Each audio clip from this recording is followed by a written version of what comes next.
today we are going to be yapping about friendships. We're gonna Really make some valid analyze, points. hopefully, Really make some about friendships yes. and red flags, real life examples.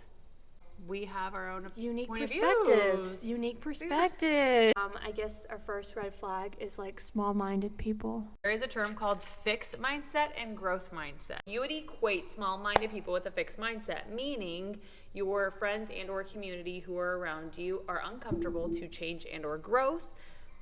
Another term would be unable to accept feedback because they are always right. They feel like they're never wrong. Mm-hmm. So if they're ever put in a position to where you per se call them out in our terms and or hold them accountable to inappropriate behavior, they will lash back out and or be offended and unable to actually accept that information to grow, and more along the lines of victimize themselves and villainize you and or the person holding them accountable. Yeah, that's really good. Right? That's really good. You like that? Yeah. I feel like whenever I moved to the city 6 months ago, I used to surround myself with kind of small-minded people who couldn't accept feedback and weren't willing to change because they were with the same small-minded people their whole life. And so whenever I had these big dreams, it was kind of oh, that's crazy of you to think you could do that. But then I realized whenever I moved and kind of got out of my own way and just took that big leap of faith and moved, my life changed. I surrounded myself with people who never told me I literally was I want to be a pop star, and you were dang right, you could be whatever you want to be, Mac. And I used to call myself delusional, but then my California mom, she told me, you're not delusional, you just believe in yourself. And it's just crazy how different your mindset can change depending on who you surround yourself with, because I heard this saying, and it was you're the average of the 5 people you hang around.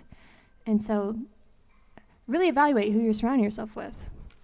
Play off of the 5 people you surround yourself with. There's a term that I heard in church where the pastor said, show me your 5 closest friends and I'll show you your future. What conversations are you engaging with? Are these people pushing you to grow, or is it all about gossip? Are we always talking about drama, or are we talking about business? Mac and I are literally doing content together today. Is that growth? I would consider that being growth. Yeah. We're learning from each other. And having healthy conversations about some things we've analyzed in past friendships. Ta-da! She said that she was involved in a conversation where a person didn't ask her anything about herself. Yes. A term for that would be the quietest person in a room learns the most. That's good. That is good. So if you actually hold back and actually allow yourself to be quiet and listen, mm-hmm. you will determine, are they asking about me or are they asking about other people? You can also listen and pay attention to the topic of the conversation that they are engaging you in. Yeah. Is it negative? Is it positive? How do you feel when you leave this person? Yeah. Do you feel motivated? Do you feel happy? Or do you always leave this person feeling sad and exhausted? I remember this girl coming up and hugging me, and she was like, I'm so glad to know you. And I'm thinking in my head, I'm like, do you really know me? Because the times I've tried to talk about me, you converted the conversation back to you. You stopped yourself, realized you were doing it, and then continued to talk about yourself.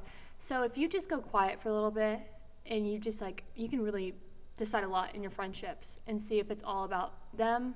Is it a mutual thing? Because we'll talk about our issues, but we'll also ask questions. Are they asking questions, or are they just yeah?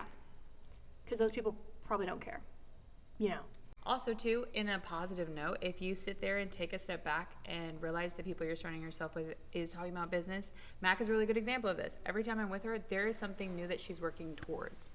And every time I leave her, I feel motivated.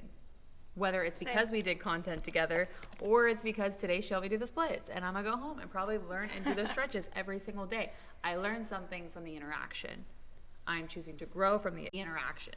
Being around her makes me want to grow in some way, shape, or form.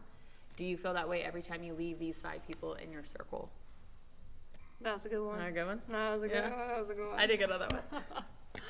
Next red flag is when somebody talks to you about their issues and or I've learned, especially coming from the corporate world and also working in the gym with people who have goals, when they are telling you about a particular thing, whether it is an issue at work, are they always the victim in their own story?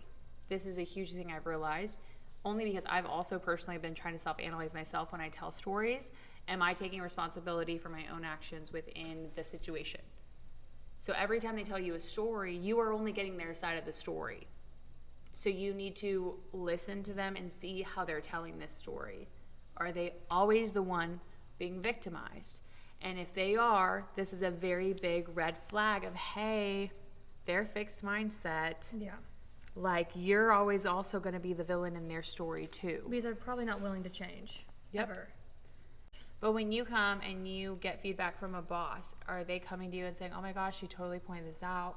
I didn't know I was doing it, but I'm really excited to work on it. Oh, I didn't know I was doing that. Like, how do I fix this? Is that their response, or is their response like, oh my gosh, she's ragging on me again? Yeah. You know? Yeah, like it's so repetitive, like behaviors. Yeah, also I think respect is a big thing. Like, especially like, does this person respect your time? Because I've had friendships in the past that they would show up to things 2 hours late, and it's like, yeah, things come up, but if it's a repetitive things, that says a lot about your character. And I think there's a big difference between a mistake and a character flaw, and I think that's a big one I've had to realize, is that if it's like repetitive, it's something they're always doing over and over again, they keep saying sorry about it, they're probably not really sorry, because if they were sorry, they'd be remorseful and they'd change their behavior. But if it's on you if you keep accepting it and keep allowing that back into your life, and you have to realize, hey, I respect myself and you should respect my time, because my time is valuable, even if it's just us hanging out. Like, yeah, things happen, things come up, but it shouldn't be a constant excuse every time of like why you couldn't show up, why this got canceled all of a sudden, you know.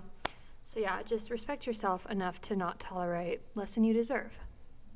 I think our time is valuable. I'm going to play off of that a little bit. When we come to any situation, we are going to talk about phones in this instance. Are you going to answer phone calls in front of somebody? Because you are with somebody, engaging here. And I try to be the best that I can be and not pick up my phone.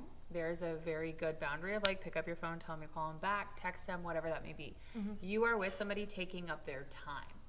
No matter what they do for work. She is an influencer. She could literally be working while I'm on the phone. I'm never doing that.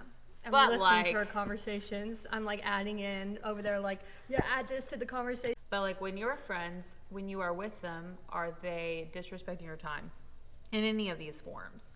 If they're late to meeting you, if they make you run late to something, that's a big thing for me, because my time is money. I charge people by the hour. Sometimes I charge them by the minute. And so if people are paying me for my time, at this point, I need to start charging you as well. And you need to be the CEO of your own life and set their access level.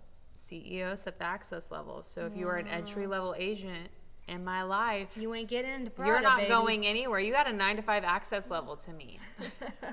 We are valuable women. Find people who value your time, and love you for you, and not for what you can do for them. Support yourself by making sure the people that surround you are boosting you. Last thing I'm going to add here, and I don't know if you've dealt with this before, is probably have, actually. In our line of work, it's very, very big. Yeah. If your friends aren't your biggest supporters and investors, then they are not your friends. Your friends should pay you, by the way. I pay more. I had somebody pay me double my ebooks the other day because he was like, I just want to support you.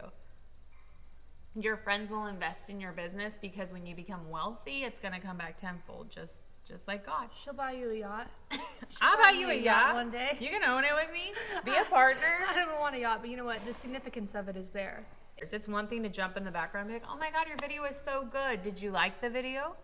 Did you share the video? Yeah, because friends should be supporting your content. If you're viewing your friend's story and like her content and you're not liking and posting, I know that's a huge debate online, but I think you should, because it's something that you care about and it's something that's important to you, so they should support that too by at least just dropping a like. You already viewed the post, you might as well let me know you loved it. I've had to get better at this, by the way. See, we're all growing, and so don't get defensive over this if I just called you out. Actually, if you're offended, that's a you problem. That's a mirror thing. Go look in the mirror and ask yourself why. Mic drop, but we don't want to drop We this can't mic. drop It's the mic. expensive. Thank you for coming to Mac and Ob's Friendship Talk. If you're offended, then you probably don't like us and you don't have to follow us. That's okay. We love ourselves anyways, and each other. Love you all. Goodbye, divas.